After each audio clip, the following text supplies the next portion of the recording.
नमस्कार मेरे प्यारे मित्रों, स्वागत करते हैं एक बार फिर से हम आपके अपने YouTube चैनल कवि क्लासेस में। और आज के सेशन में हम लोग आज प्रैक्टिस सेट नंबर 13 को सॉल्व करेंगे, जो कि आपके जीके से संबंधित है। और आपको बता दें कि आप लोग की जो एग्जामिनेशन की डेट है वह भी अनाउंस हो गई है, जो कि आपके 24 अप्रैल है। तो सभी लोग अपनी तैयारी में जुट जाए। तो चलिए शुरू करते हैं आज के इस प्रैक्टिस सेट को बिना किसी समय गवाए आज के अपने सेशन को। प्रश्न नंबर 26 आपका दिया हुआ है, यह हम लोग देखेंगे। प्रश्न नंबर आपका 26, ठीक है। कर रहा है आप लोग का कि नूरजहां पुत्री थी, किसकी पुत्री थी ये आपको बताना है। चार ऑप्शन दिए गए हैं, ये आपको बताना है कि नूरजहां किसकी पुत्री थी। ख्वाजा मोहम्मद शरीफ की, मलिक मसूद की, मिर्जा गियास बेग की, या उपरोक्त में से किसी की भी नहीं। तो देखिए, नूरजहां जो पुत्री थी वह आपकी मिर्जा गियास बेग की यह पुत्री थी। अगर हम बात करते हैं इनका वास्तविक नाम क्या है नूरजहां का, तो इनका वास्तविक जो नाम है वह मेहरुनिसा इनका वास्तविक नाम है, जिन पर एक मूवी भी बनने वाली थी जो कि अभी तक नहीं बनी है। ठीक है, मेहरुनिसा इनका वास्तविक नाम है। और अगर हम बात करते हैं कि इन्होंने उपाधि जो धारण की है वह कौन कौन सी उपाधि धारण की है, तो नूर महल इन्होंने उपाधि धारण की है, नूर महल। इसके अलावा इन्होंने नूरजहां का भी उपाधि इन्होंने धारण किया है। ठीक है, इसके अलावा इनको बादशाह बेग के नाम से भी जानते हैं। ठीक है, बादशाह बेग के नाम से भी इनको जाना जाता है। तो ये सभी नाम या उपाधि कह सकते हैं किसके था भाई, वह मेहरुनिसा का उपाधि था या फिर कह सकते हैं उपनाम था। ठीक है, चलिए अब आते हैं हम लोग प्रश्न नंबर आपका 27। देखिए प्रश्न नंबर 27 का रहा है, शिवाजी का राज्याभिषेक कब हुआ था। ठीक है, राज्याभिषेक शिवाजी का कब हुआ था और किस सन में, यह आपको बताना है। 1674 ईस्वी, 1675 या फिर 1676 या फिर 1677 ईस्वी। तो देखिए शिवाजी का जो राज्याभिषेक हुआ था वह हुआ था आपका 1674 ईस्वी में इनका राज्याभिषेक हुआ था। ठीक है, और अगर बात करते हैं कि इनका जो राज्याभिषेक हुआ था वह सबसे पहले आपका बनारस में हुआ था। कहां पर भाई, आपका बनारस, जो कि वर्तमान समय में आप लोग इसे वाराणसी के नाम से जानते हैं। ठीक है, चलिए अब आते हैं प्रश्न नंबर 28। दिया हुआ है प्रश्न नंबर 28 की किसके शासन काल को स्थापत्य कला का स्वर्ण काल कहा जाता है। ठीक है, किसके शासन काल को स्थापत्य कला का स्वर्ण काल कहा जाता है, यह आपको बताना है। Option number A Akbar, Jahangir, Shahjahan या फिर आपका औरंगजेब। तो इनमें से कौन सा आंसर आपका होगा, तो देखिए सही आंसर होगा सी, यानी कि शाहजहां की शासनकाल को स्थापत्य कला का स्वर्ण युग कहा जाता है या फिर स्वर्ण काल भी कहा जाता है, क्योंकि जो शाहजहां थे इनको स्थापत्य कला से बहुत ज्यादा लगाव भी था और इसी वजह से, ठीक है, स्थापत्य कला से इनको लगाव था और इसी वजह से इन्होंने इमारतों से मुगल काल के वैभव को भी दिखाया था अपने समय में, जो कि वर्तमान समय में आप लोग देख रहे होंगे। जो दिल्ली का लाल किला है वह भी आपका इन्हीं के शासनकाल में बनवाया गया है। ठीक है, तो आपका प्रश्न नंबर 28 का सही आंसर हो जाएगा सी। ठीक है, अब आते हैं प्रश्न नंबर आपका 29। देखिए प्रश्न नंबर 29 का रहा है आप लोगों से भाई कि हुमायूं ने 1955 में दिल्ली पर, हुमायूं ने 1955 में दिल्ली पर फिर से अधिकार प्राप्त कर लिया था। यह आपको बताना है आप लोग को यहां पर कि जो सही आंसर होगा वह क्या होगा। ठीक है, हुमायूं ने 1555 में दिल्ली पर फिर से अधिकार प्राप्त किया था, इस्लाम शाह को हराकर, मोहम्मद आदिल शाह को हराकर, इब्राहिम शाह को हराकर या फिर सिकंदर शाह को हरा करके। तो 29 का जो सही आंसर होगा वह हो जाएगा आपका ऑप्शन नंबर डी, यानी कि 1555 में जो आपका हुमायूं है उसने सिकंदर शाह को हरा करके गद्दी पर पुनः प्राप्त की थी। अगर हम बात करते हैं कि यह गद्दी पर विस्थापन कब हुआ था, तो 1540 में इसको विस्थापित कर दिया गया था, यानी इसका दिल्ली पर से जो आपका सिंहासन था यानी दिल्ली पर से अधिकार था वो 1540 में हट गया था। फिर इसने 1555 यानी कि लगभग 15 वर्षों के बाद यह फिर से अपने गद्दी पर आसीन हुआ था। ठीक है, चलिए बातें हैं प्रश्न नंबर आपका 30। दिया है कि दिल्ली के लाल किला का निर्माण किसने कराया है। दिल्ली के लाल किला का जो निर्माण है वह किसने कराया आपको बताना है। अकबर ने, जहांगीर ने, शाहजहां ने या फिर आपका औरंगजेब ने। तो सही आंसर होगा सी, शाहजहां ने इसका निर्माण कराया था, क्योंकि आपको पता है कि शाहजहां का जो शासनकाल है उसको स्थापत्य कला का स्वर्ण युग कहा जाता है। ठीक है, किसको, स्थापत्य कला का स्वर्ण युग कहा जाता है। और स्थापत्य कला में इसका इतना इंटरेस्ट था कि इसने दिल्ली के लाल किला को बनवाया, साथ ही साथ इसने और भी ऐसे कई जगह थे जो इसने बनवाया था, जिसमें से महत्वपूर्ण अगर बात करते हैं तो इसने दीवाने खास का भी निर्माण करवाया था, दीवाने खास का भी इसने निर्माण कराया था। ठीक है, चलिए बात है प्रश्न नंबर आपका 31 दिया है, किसके शासनकाल में मेवाड़ राज्य ने मुगलों की संप्रभुता को स्वीकार किया था? अकबर के, शाहजहां के या फिर जहांगीर या फिर आपका औरंगजेब?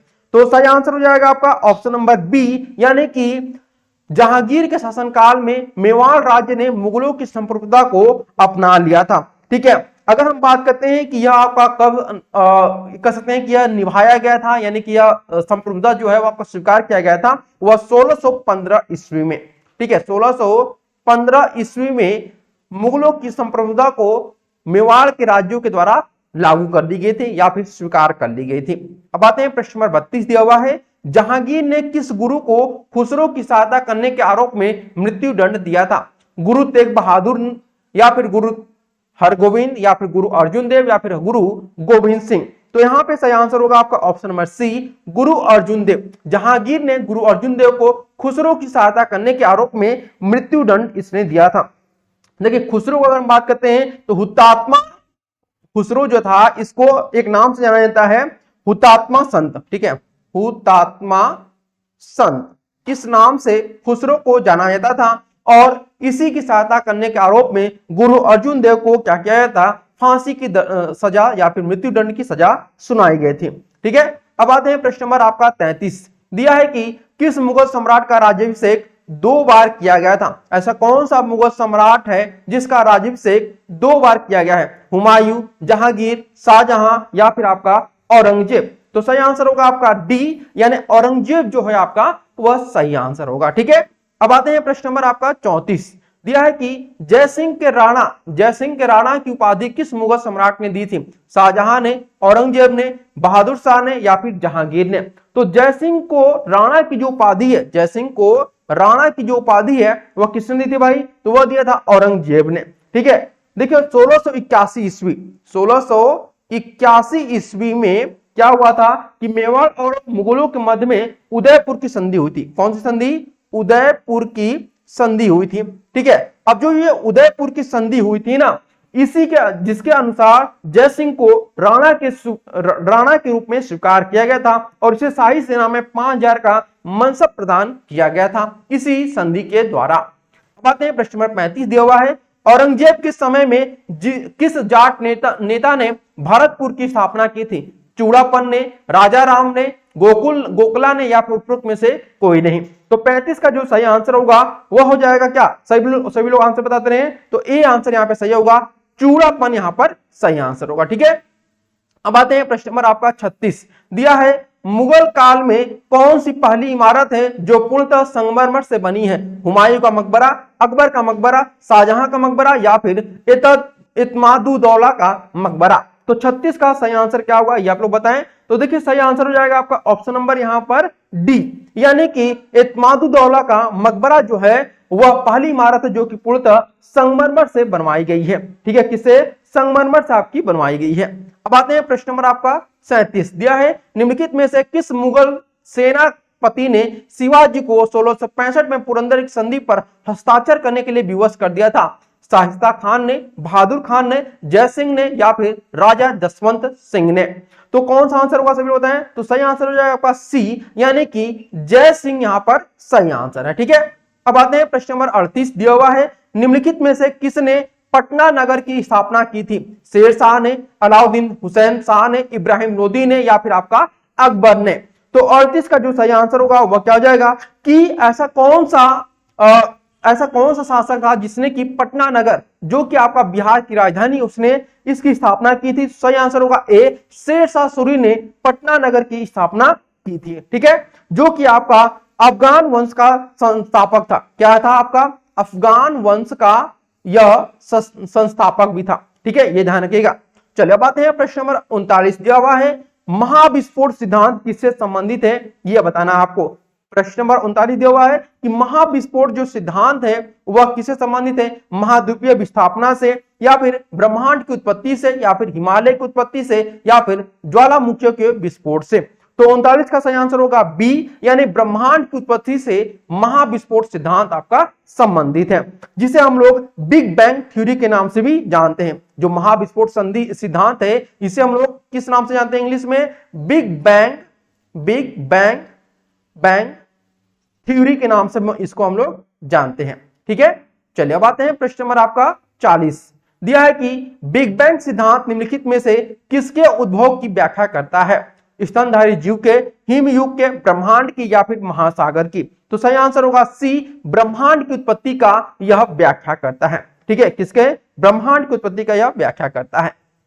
बात है प्रश्न नंबर 41 दिया हुआ है आकाश गंगा, जो कि आपका, जिसको हम लोग इंग्लिश में मिल्की वे के नाम से जानते हैं, इसको वर्गीकृत किया गया है सर्पिलाकार गैलेक्सी के रूप में, विद्युत गैलेक्सी के रूप में, अनियमित गैलेक्सी के रूप में, या फिर गोलाकार गैलेक्सी के रूप में। तो इसे जो आपका किया गया है वह सर्पिलाकार गैलेक्सी के रूप में वर्गीकृत किया गया है। ठीक है, अब आते हैं प्रश्न नंबर 42 दिया हुआ है हमारी आकाश गंगा के केंद्र की परिक्रमा करने से सूर्य को कितना समय लगता है? 2.5 करोड़ वर्ष, 10 करोड़ वर्ष, 25 करोड़ वर्ष, या फिर आपका 50 करोड़ वर्ष? तो यहां पे जो सही आंसर हो जाएगा वह सी होगा, 25 करोड़ वर्ष आपका सही आंसर होगा। ठीक है, अब आते हैं प्रश्न नंबर आपका 43 दिया हुआ है तारे का रंग सूचक है।